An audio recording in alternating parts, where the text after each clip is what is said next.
Voici notre maison, une planète de 12 742 kilomètres de diamètre. Bien que notre planète puisse nous sembler grande, elle est en réalité toute petite face à l'immensité de notre univers. Prenons un peu de distance maintenant. Vous voyez cet astre? C'est la Lune. La Lune est le seul satellite naturel de la Terre. La Lune a un diamètre d'environ 1730 kilomètres. La Lune est située à environ 384 402 kilomètres de la Terre. La Lune met 27,3 jours pour faire le tour de la Terre. C'est ce qu'on appelle une période de révolution. Prenons maintenant un peu de distance et observons notre système solaire. Notre système solaire est composé de 8 planètes, dont la Terre, et de 2 satures d'astéroïdes. Tout ça en orbite autour d'une étoile que vous connaissez bien, du nom du Soleil. Intéressons-nous d'un peu plus près aux planètes de notre système solaire. Nous commençons avec Mercure, la plus proche du Soleil. C'est aussi la plus petite. Mercure a comme particularité d'avoir des températures extrêmes, pouvant varier de plus de 600 degrés entre le jour et la nuit, allant de moins 180 degrés Celsius à 430 degrés Celsius. La deuxième planète la plus proche du Soleil est Vénus. Elle est éloignée de 108 millions de kilomètres du Soleil. Vénus a une taille similaire à la Terre. Cette particularité lui a valu le nom de sœur jumelle de la Terre. Vénus a une atmosphère très dense, créant un effet de serre énorme et des températures atteignant parfois les 465 degrés Celsius, bien plus chaud que sur Mercure. La prochaine planète, vous la connaissez bien, c'est la Terre, notre planète. La Terre est la seule planète connue pour abriter la vie. C'est aussi la seule planète connue qui abrite l'eau sous ses 3 formes, gazeux, liquide et solide. La planète la quatrième plus éloignée du Soleil est Mars.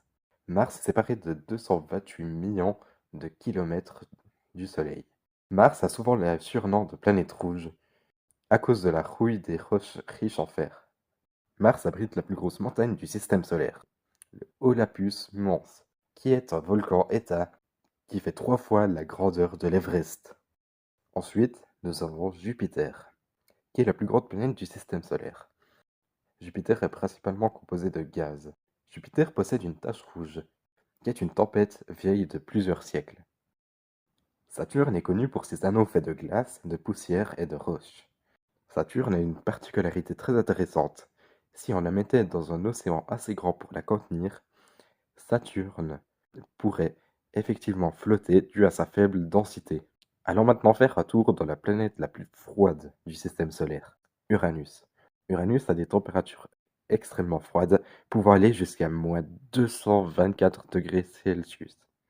Uranus a une particularité très étonnante, car elle tourne sur un axe donnant l'impression qu'elle roule sur son orbite. Neptune est la planète la plus éloignée du Soleil. Neptune a aussi les vents les plus rapides de tout le système solaire, des vents pouvant atteindre les 2100 km/h. Notre système solaire se trouve dans une galaxie spirale barrée. Une galaxie est un amas de systèmes planétaires attirés ensemble par la gravité. La galaxie dans laquelle nous nous trouvons s'appelle la Voie lactée. La Voie lactée a un diamètre d'environ 100 000 à 200 000 années-lumière. Le nom Voie lactée nous vient de l'Antiquité, du latin via lactea qui signifie chemin de lait ou voie laiteuse, car la Voie lactée ressemble à une traînée de lait dans le ciel nocturne. Notre système solaire se trouve plus précisément dans le bras d'Orion ou le bras local de notre Voie lactée. Nous nous situons à 27 000 années-lumière du centre de notre galaxie. Au centre se trouve un trou noir supermassif appelé Sagittarius A étoile. La Voie lactée contiendrait plusieurs centaines de milliards d'étoiles. La Voie lactée fait partie du groupe local de galaxies. C'est un ensemble de galaxies liées par la gravité dont fait partie la Voie lactée, et environ 80 autres galaxies, réparties sur 10 millions d'années-lumière. À noter que le groupe local de galaxies fait partie du superamas de la Vierge, ou superamas local, qui contient des milliers de galaxies. Notre groupe local se trouve dans un superamas de galaxies appelé Laniakea. Le mot Laniakea nous vient de l'hawaïen qui signifie ciel immense. La Niaquea a des dimensions énormes. La Niaquea fait environ 520 millions d'années-lumière de diamètre.